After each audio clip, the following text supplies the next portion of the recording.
people in this world who keep driving, who see a woman freezing at a bus stop at 2 in the morning and look away, because stopping is inconvenient, because stopping is dangerous, because stopping means you might have to care. This is the story of the one man who stopped, and a woman who taught him that he'd been the one freezing all along. The cold did not merely surround Maren Callahan, it invaded her. It was a physical assault, a predatory thing that slipped beneath the thin, blood-splattered cotton of her Cook County General Hospital scrubs and sank its teeth directly into her bones. The wind chill off Lake Michigan had plummeted to -11 degrees. The Halstead Avenue bus stop offered no shelter, only a frozen metal bench beneath a flickering, jaundiced street lamp that cast long, shivering shadows across the snow-choked pavement. Maren sat perfectly still. At 26, she was a woman who took up space in the world, and usually she did so with undeniable, radiant pride. She was a beautiful, plus-size size 18, with broad shoulders, a very full bust, a soft waist, wide, generous hips, and strong, thick legs. Her skin, ordinarily a fair, white, glowing, clean, attractive canvas that radiated health and vitality, was now tinged with a frightening, translucent pallor at the edges, the biting frost attacking her freckled cheeks and full, round face. The wind whipped her thick, dark, auburn, wavy hair around her face, like a chaotic halo, stinging her large sea-green eyes with copper flecks that were currently tracking the agonizingly slow crawl of the digital bank clock across the street. 2:17 a.m. The last bus had left an hour ago. The next one would not arrive until 5:45 a.m. 3 hours and 28 minutes. She did a clinical calculation in her head, the same rapid triage she performed every night in the trauma ward. Hypothermia stages, shivering, which was already violent and uncontrollable, apathy and confusion, which were waiting just around the edges of her consciousness, decreased heart rate, paradoxical undressing, death. She had 3 hours and 28 minutes to survive, and her body, despite its generous, life-giving warmth, could not fight off -11 degrees indefinitely. It wasn't a mistake. It wasn't bad luck. It was a punishment, delivered with the swift administrative brutality of the medical establishment. Just 2 hours ago, she had been standing in operating room 4. Dr. Vincent Harlow, the hospital's star trauma surgeon, and, more importantly, the board chairman's nephew, had scrubbed in for a multi-vehicle pile-up victim. Maren had caught the scent immediately. It wasn't fatigue. It was 80-proof scotch, heavy and sweet, masking the peppermint he'd chewed to cover it. She had watched his hands, usually precise, arrogant instruments, tremble as he called for a scalpel. She had refused to hand it to him. She had broken the sterile field, stepped back, and looked him dead in his bloodshot eyes. She had filed the report. She had followed protocol. She had done exactly what her nursing license, the paper that defined her entire existence, demanded of her. And for that, she was terminated for insubordination, effective immediately. The shift supervisor hadn't even looked her in the eye. Security had escorted her out of the building like a criminal, walking her straight down the fluorescent-lit corridors, out the sliding glass doors, and into the blizzard. They hadn't let her return to the staff locker room on the 3rd floor. They hadn't let her get her heavy winter coat, her gloves, her scarf, or her phone charger. She looked down at her lap, the inventory. It was all she had left in the world at this exact moment. A canvas tote bag resting on her thick thighs. Inside it, her nursing license, a piece of paper that was currently worth less than the snow falling around her. Exactly $11.43 in crumpled, blood-stained bills, a dead smartphone, a black rectangle of useless glass. Her late grandmother's rosary, the wooden beads smooth from decades of prayer, the silver crucifix heavy and cold, and the clothes on her back, the thin, standard-issue blue scrubs, splattered across the chest and stomach, with the arterial blood of a 19-year-old gunshot victim she had stabilized just hours before being thrown out into the ice. The blood wasn't hers, but it felt like a brand, a mark of the healer who had been cast out by the very institution she served. The frozen metal bench seemed to sap the last remaining degrees of heat from her generous hips and legs. The street lamp flickered overhead, a dying star in a concrete galaxy. She clutched the canvas tote to her chest, trying to preserve her core temperature, her fair, white, glowing, clean, attractive skin tightening with the agonizing chill. 3 hours and 27 minutes. She closed her eyes, the sea-green irises disappearing beneath frost-tipped lashes. Hail Mary, full of grace, she thought, the wooden beads of the rosary pressing against her numb fingers through the canvas. A block away, a massive, matte black armored SUV rolled through the snow-slicked streets, like a predator stalking the deep ocean.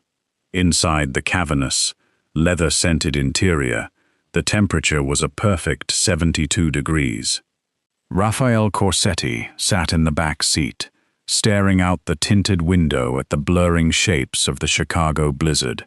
At 34, Raphael was the most feared Mafia don in the Midwest, a title he had earned not through reckless violence, but through cold, terrifying precision. He was a mountain of a man, standing 6'4", with a bodybuilder physique.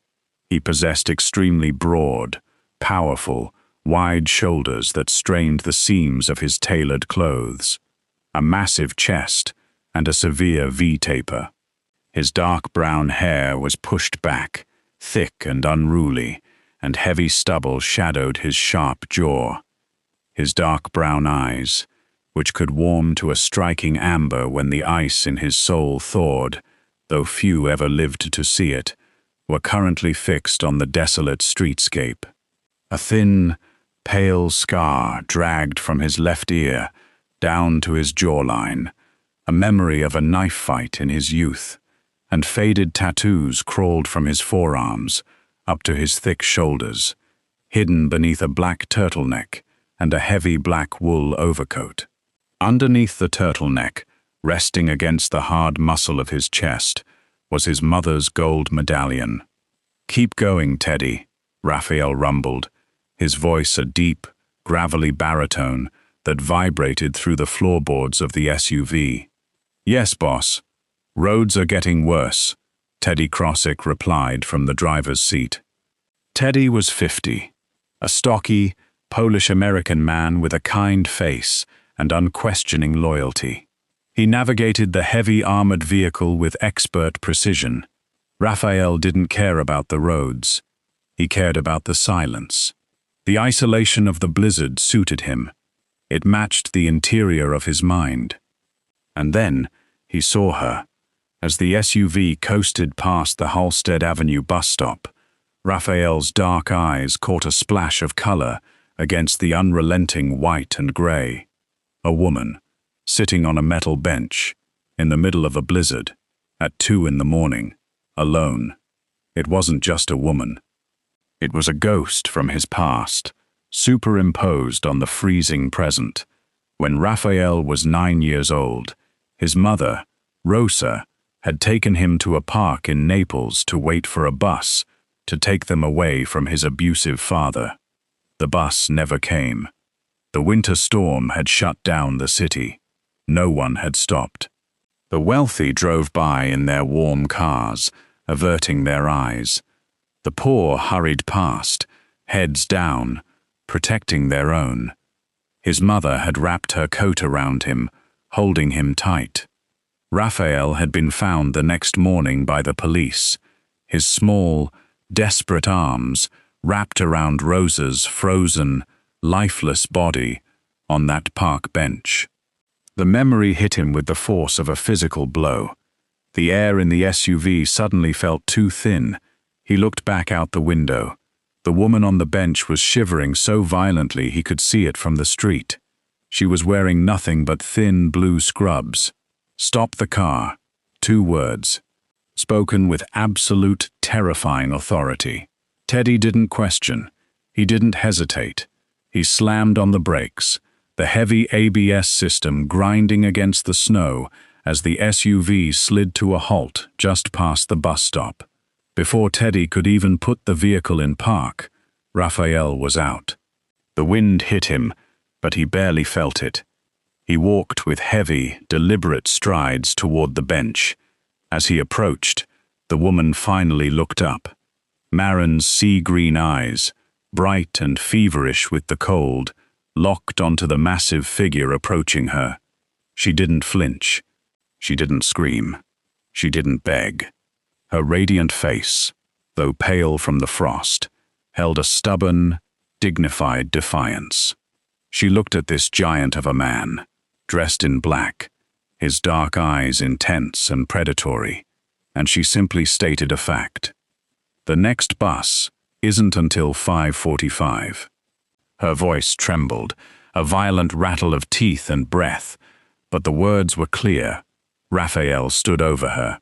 He took in her broad shoulders, her full figure, her thick auburn hair, and her fair, white, glowing, clean, attractive skin. He saw the blood splattered across her scrubs. He saw the way she clutched her canvas tote like a shield. She was terrified, freezing to death, and yet she possessed more strength in her shivering frame than most men he broke for a living. Without a word, Raphael shrugged off his heavy black wool overcoat. The garment was lined with silk and smelled of expensive cologne, dark leather, and the raw, radiating heat of his massive body. He stepped closer, invading her space, and draped the coat over her broad shoulders. The weight of it almost crushed her, but the heat was instant, glorious agony.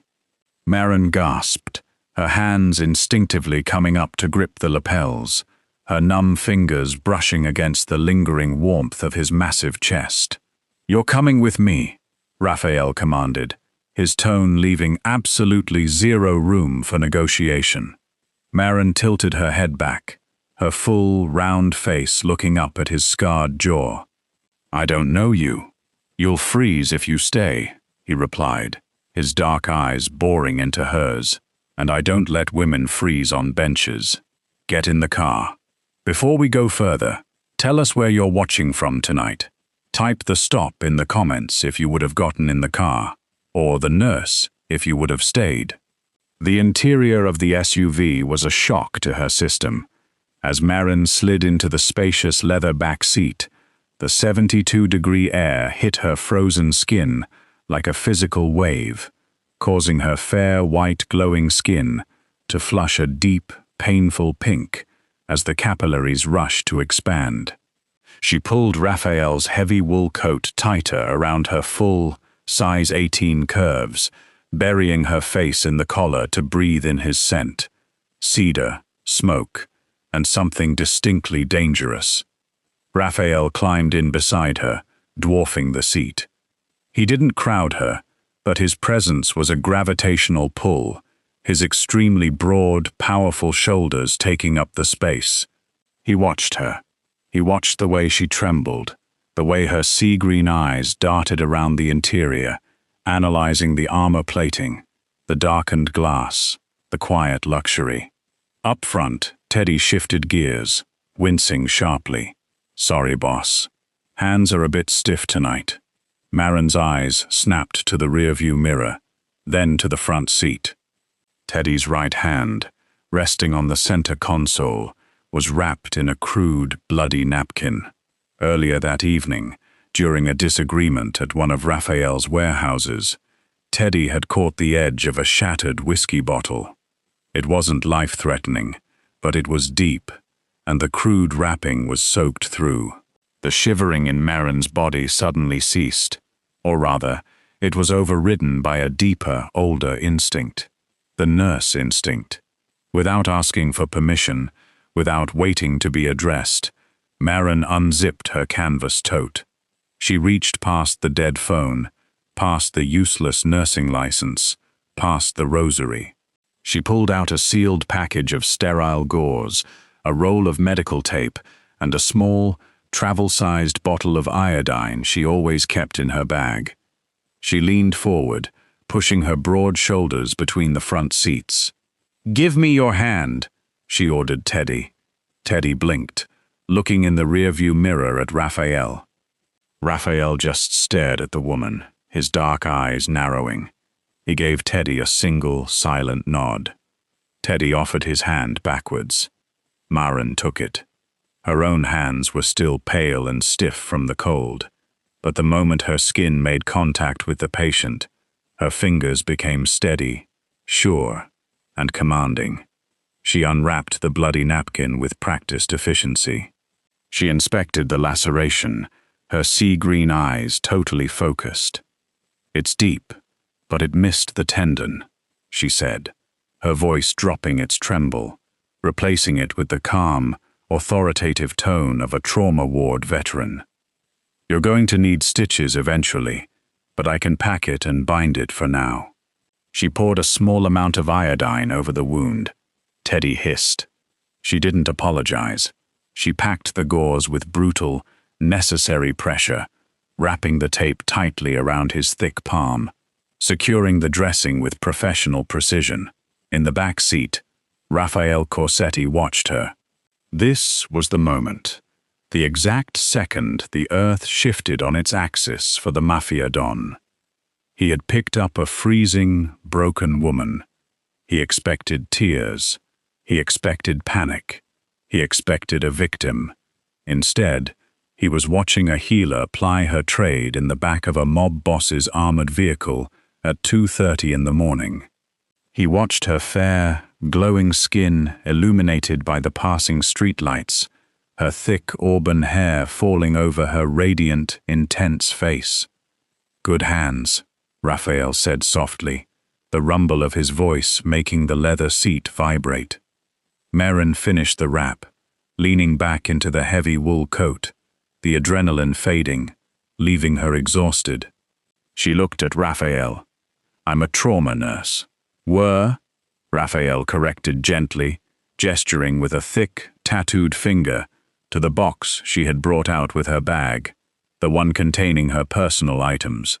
"People with jobs don't sit at bus stops in bloody scrubs at 2 in the morning." Marin swallowed hard. She looked away, her copper-flecked eyes staring at the snow outside. "I was fired tonight, mid-shift. Why?" It wasn't a request.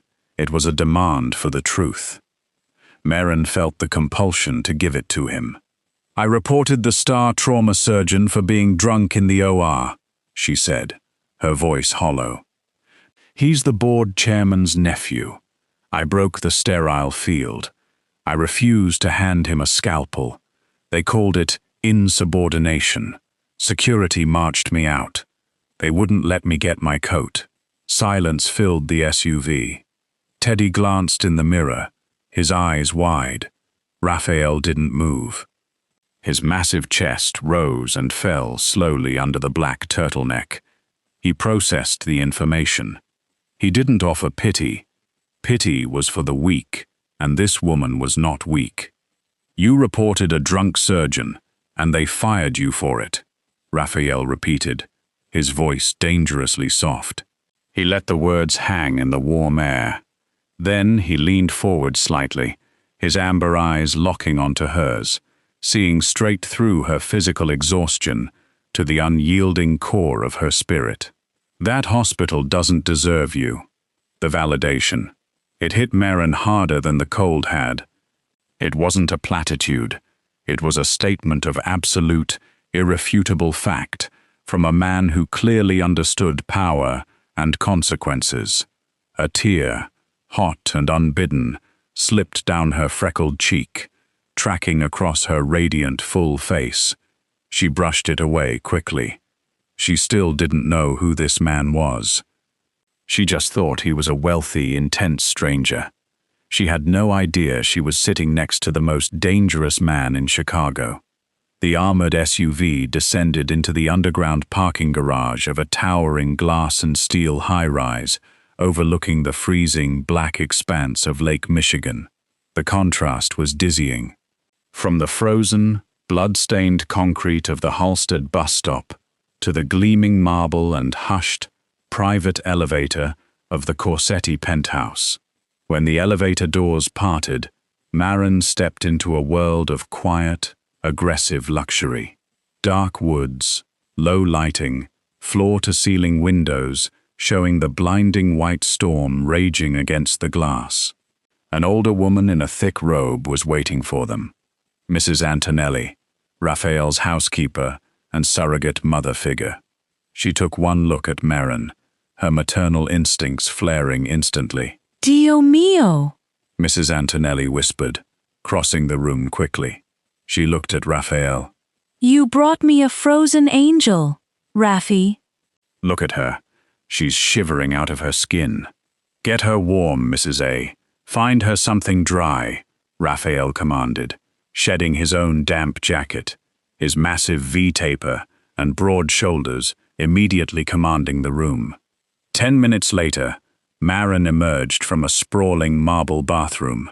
She had scrubbed the patient's blood from her skin, her fair, white, glowing, clean, attractive skin, now pink and radiating heat from a boiling shower. She had towel-dried her thick, dark, auburn, wavy hair, letting it fall in a heavy, chaotic cascade over her shoulders. Mrs. Antonelli had left clothes on the counter, a pair of soft, black cotton lounge pants that accommodated Maren's wide, generous hips and thick, strong legs perfectly, and a sweater. It was a crimson-red cashmere sweater. Maren pulled it over her head. The cashmere was impossibly soft, clinging to her very full bust and soft waist, the deep red color contrasting violently and beautifully with her fair skin and sea-green eyes. She looked in the mirror. She didn't look like a fired, disgraced nurse. She looked radiant. She looked like she belonged here. She walked out into the massive living area. The lights were dimmed.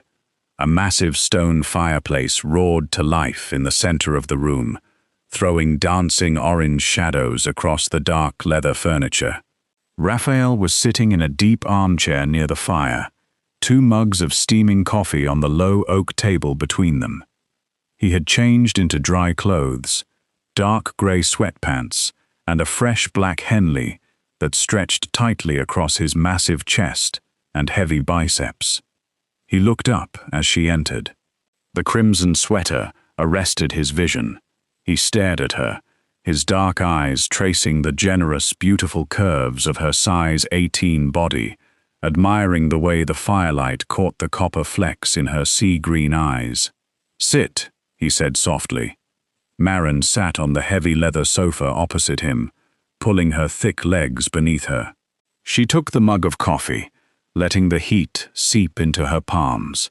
The silence stretched. It wasn't awkward. It was the slow, deliberate breathing of a scene that needed time to settle. The pacing in the room slowed to the hypnotic crackle of the burning oak. Maren reached into her pocket. She pulled out the wooden rosary with the silver crucifix. She let it hang from her fingers, the firelight catching the worn wood. "My grandmother," Maren said, her voice quiet, cutting through the crackle of the fire. "Nana Brigid." The flames snapped in the hearth, sending a shower of golden sparks up the chimney, casting flickering, deep orange shadows across Raphael's heavily scarred face. Maren watched the steam rise from her coffee, mingling with the scent of wood smoke and the faint, masculine cedar of his home. The crimson cashmere sweater she wore seemed to glow in the firelight, creating a stark, breathtaking contrast against her fair, white, glowing, clean, attractive skin. She was a hotel housekeeper down in the Loop for 35 years. Marin continued, her sea-green eyes distant. By the time I was 10, her hands were ruined by arthritis, crippled into claws from wringing out mops and scrubbing floors. But she still managed to hold this exact rosary. She taught me how to pray with it in our tiny, freezing apartment in Bridgeport. She practically raised me on pennies, sheer willpower, and faith. She gave this to me when I got my acceptance letter to nursing school. Raphael watched the silver cross dangle, the firelight catching the worn wood. Where is she now? She died 3 years ago. Cancer. Marin traced the crucifix with her thumb, the metal cool against her heated skin. The hospital where I worked, the one that just fired me. They treated her. Or, they tried. We had terrible insurance. When she died, she left me with $47,000 in medical debt. The collection agencies called every single day. I've been working night shifts, picking up every overtime hour, every holiday, running my body into the ground just to pay it off. The hospital owned my debt, and because of that, they owned my labor. Tonight, they took away my ability to pay them and threw me out in the snow to freeze. It wasn't a plea for sympathy. It was an autopsy of her life, delivered with clinical detachment. Raphael set his coffee mug down. He didn't offer hollow condolences. He reached his large, heavily tattooed hand up to his chest. He pulled the thick gold chain out from beneath the black Henley. A heavy, worn gold medallion rested against his knuckles, catching the ambient light. "My mother," Raphael said, his voice dropping an octave, becoming a rough, rumbling purr that seemed to vibrate in the space between them. "Rosa!" Marin looked at the medallion, then up at his scarred, hardened face, noticing for the first time the sheer exhaustion buried deep in his dark brown eyes. What happened to her? Raphael leaned forward, resting his massive, muscular forearms on his thick thighs. "When I was 9, my father was a brute. A low-level enforcer in Naples who liked to hit things smaller than him. My mother finally had enough. She packed a single bag. She took me to a bus stop by the park in the middle of December. There was a storm, a bad one." He paused, his jaw tightening, the thin scar from his ear to his chin pulling taut, turning white against his heavy stubble. "The bus never came," Raphael continued, his eyes staring blankly into the fire, seeing the ghosts dancing in the flames. "She gave me her coat. She wrapped her arms around me. People walked by. Cars drove past. No one stopped. They didn't want to get involved with a woman sitting in the freezing cold. I fell asleep. When I woke up, the snow had stopped. But she wouldn't wake up. The police had to pry my arms off her frozen body." Marin stopped breathing. The air in the room felt incredibly thick. The parallel struck her with the force of a physical blow. The bus stop, the freezing cold, the coat. She looked at this massive, terrifying man, the Don of the Midwest, a man whose hands had undoubtedly ended lives, and for a fraction of a second, she didn't see the gangster. She saw the 9-year-old boy, screaming on a frozen bench in Italy, holding his dead mother. 2 people, sitting in a penthouse in the sky, with dead women's jewelry resting against their skin. Marin set her coffee mug down on the heavy oak table. Her heart hammered a frantic, irregular rhythm against her ribs. An intense internal debate raged within her. This was a dangerous man, a criminal, a man who commanded violence with a single look.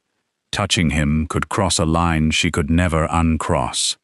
But as she looked at his scarred hands, clenching his mother's medallion, the nurse within her, the healer, overrode her fear. He was in pain, a pain that had festered for 25 years. She leaned forward across the low table. She reached out her hand, her fair, white, glowing skin, soft and steady, bridging the gap between their worlds. She placed her hand directly over his scarred, tattooed knuckles, over the gold medallion. It was the first touch. "I'm sorry about your mother, Raphael," she whispered, her sea-green eyes locking onto his. Raphael Corsetti went completely, utterly still. The man who commanded armies of violent men, the man who ordered executions without blinking, was entirely frozen by the gentle, firm touch of a trauma nurse's hand. The heat from her palms seeped into his skin, past the scar tissue, past the ink, straight into his bloodstream. It wasn't a sudden rush. It was a slow, agonizing thaw, like a glacier cracking under the spring sun. He turned his massive hand over, lacing his thick fingers through hers. He held on to her as if she were the only thing tethering him to the earth. The next morning, Maren woke up in a guest bedroom that was larger than her entire apartment. The blizzard had passed, leaving the Chicago skyline blindingly bright under a crisp, blue winter sky. She showered, dressed in the crimson sweater and black pants again, and wandered out into the massive penthouse. Raphael was gone. Teddy was nowhere to be seen. Only Mrs. Antonelli was there, humming in the sprawling kitchen, flipping pancakes. "Eat, Angelo!" Mrs. Antonelli commanded, pushing a plate of food toward Maren. "You need your strength. You gave Raffi quite a shock last night." Maren blushed, her freckled cheeks turning pink. "He told me about his mother." Mrs. Antonelli stopped humming. She wiped her hands on a dish towel, her eyes softening. "He hasn't spoken of Rosa to anyone in 20 years. Not since he took over the family." Maren frowned, a piece of pancake halfway to her mouth. "The family?" Mrs. Antonelli gave her a long, appraising look. "He didn't tell you who he is, did he? He said his name is Raphael." "Raphael Corsetti," Mrs. Antonelli corrected gently. "He runs imports, exports. He runs a lot of things in this city, Maren. Things that operate in the shadows." Maren's fork slowly lowered to the plate. The armored SUV, the bloody hand, the scars, the tattoos, the absolute, unquestioned authority. It clicked into place perfectly. She was sitting in the penthouse of a Mafia don. She expected fear. She expected the urge to run. But she felt her pulse, and it was steady. Because the man she had met last night wasn't a monster. He was the man who had stopped when everyone else kept driving. "Come with me," Mrs. Antonelli said, beckoning her down a long, sunlit hallway. "I want to show you something."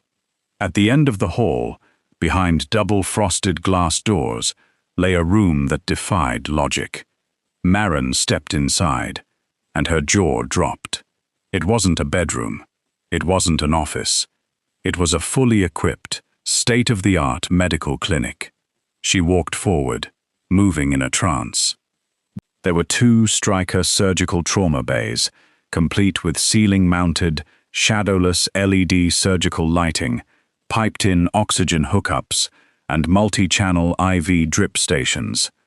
There were locked biometric cabinets, stocked with every antibiotic, painkiller, and surgical supply a Tier 1 trauma center would boast.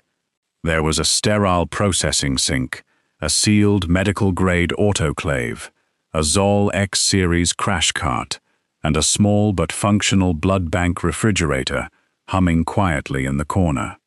Maren walked slowly through the room, her professional, nurse's eyes taking in the pristine, unused equipment.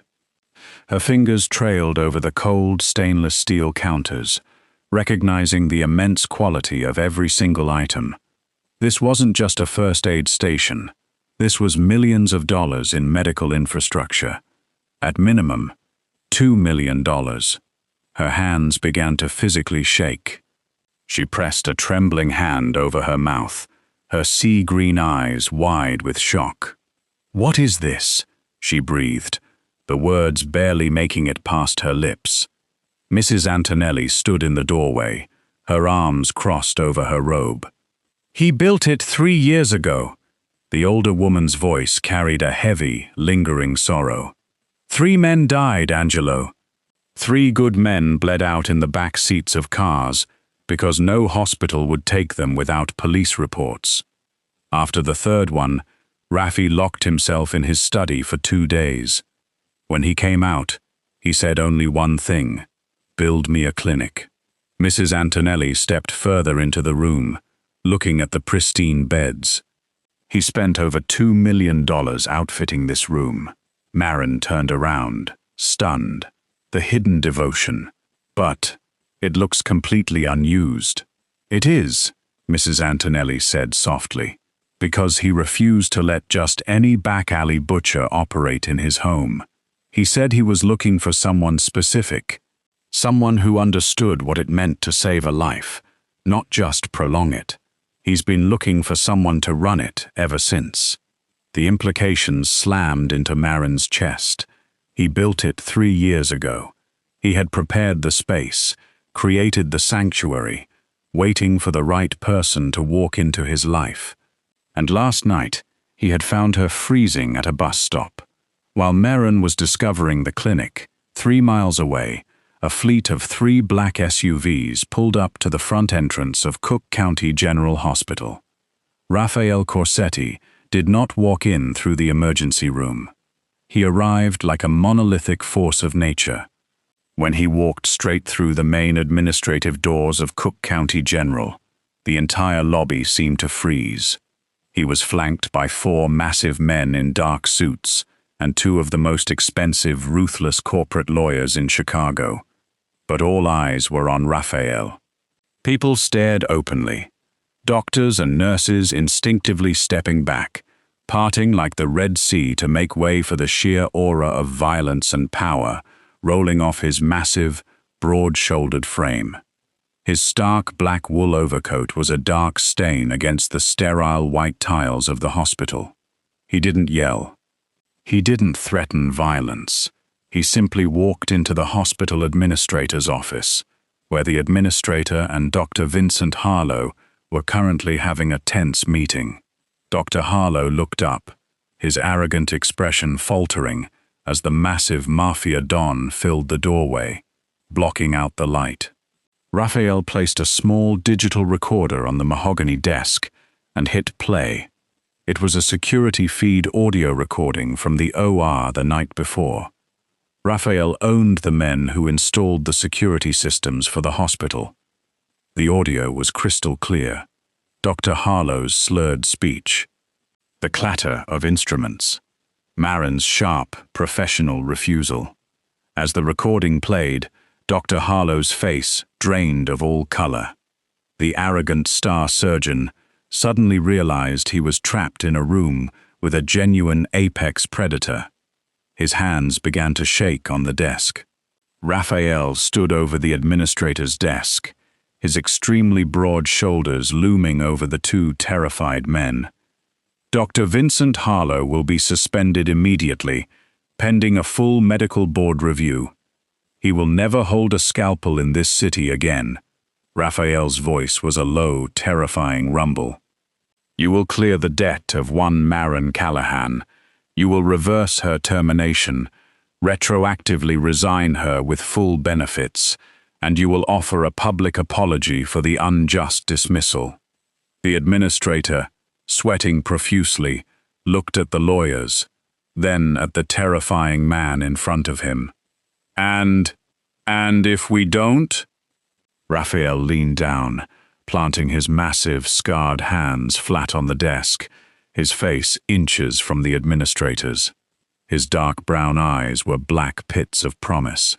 "Then I buy the debt of this entire hospital, and I burn it to the ground, brick by brick. Do we have an understanding?" They had an understanding. "We are nearing the end. Have you ever stood up for what's right, even if it cost you everything?"